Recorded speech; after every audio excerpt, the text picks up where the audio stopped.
መጽሐፈ መክብብ ምዕራፍ 4 እኔም ተመለስሁ፣ ከፀሐይ በታችም የሚደረገውን ግፍ ሁሉ አየሁ።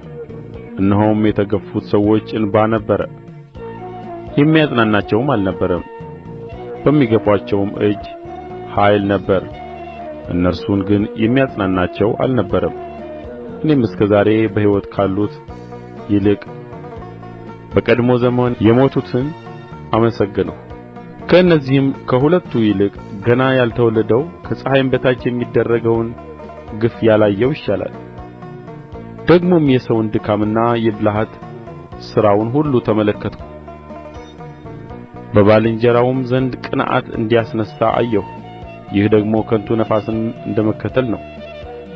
ሰነፍ እጆቹን ኮርትሞ ይቀመጣል፣ የገዛ ሥጋውንም ይበላል። በድካምና ነፋስን በመከተል ከሁለቱ እጅ ሙሉ ይልቅ አንድ እጅ ሙሉ በዕረፍት ይሻላል። እኔም ተመለስሁ፣ ከፀሐይ በታችም ከንቱን ነገር አየሁ።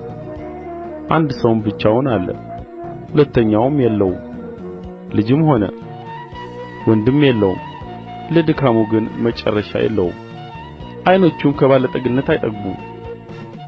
ለማን እደክማለሁ? ሰውነቴንስ መልካሙን ነገር ለምን እነፍጋታለሁ? ይላል። ይህም ደግሞ ከንቱ ነገር ክፉም ጥረት ነው። ድካማቸው መልካም ዋጋ አለውና አንድ ብቻ ከመሆን ሁለት መሆን ይሻላል። ቢወድቁ አንዱ ሁለተኛውን ያነሣዋልና።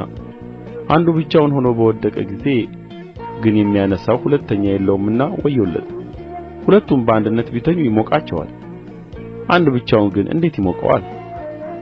አንዱም አንዱን ቢያሸንፍ ሁለቱ በፊቱ ይቆማሉ።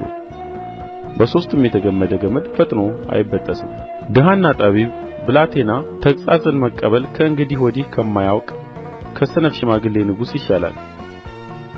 ምንም በመንግሥቱ አገር ደግሞ ችግረኛ ሆኖ ቢወለድ ከግዞቱ ቤት ወደ መንግሥት ወጥተዋልና።